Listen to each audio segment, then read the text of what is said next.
Happy New Year to everyone.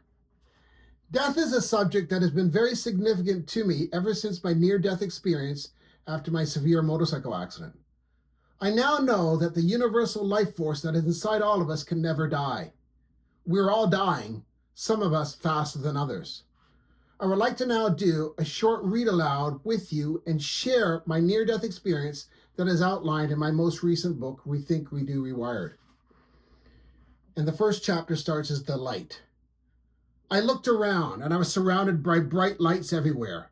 I felt an extraordinary feeling of peace, comfort, and bliss.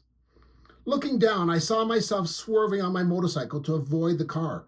It was coming straight at me, and I couldn't avoid it. There was a head-on collision, and I wouldn't survive. The car smashed into me, and suddenly here I was. Where am I? Some kind of tunnel? Somewhere? Everywhere? Nowhere? It was all the same. What's all this around me? Never-ending streams of light were everywhere, and orbs of light were floating all around. I'd never seen this before, but I wasn't scared. It was wonderful and very peaceful. Images of my life appeared right in front of me. I watched, I remembered, and I understood. Everything that had happened in my life began to make sense.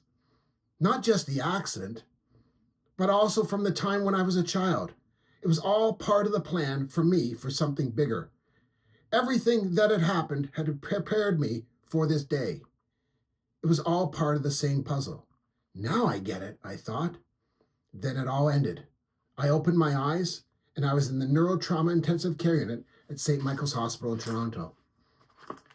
My girlfriend, Sherry, at that time, was standing at the bedside. She looked ecstatic and told me with great excitement that I was alive. I'd been in a coma for over 2 weeks, and I was a patient in the ICU. The doctors had told my family that there was little chance of my survival, and I wouldn't wake up from the coma. And even if I did, I would be a vegetable for the rest of my life, and I would need someone to take care of all my basic needs. There was no hope, so my parents should have me removed from the life support system that was keeping me alive. Thankfully, my parents didn't do that. From that point on, I had to understand what had happened to me. What was it that I had just experienced? It was amazing and not of this world. So began my unrelenting search to understand life as I had just experienced it as a peaceful spirit.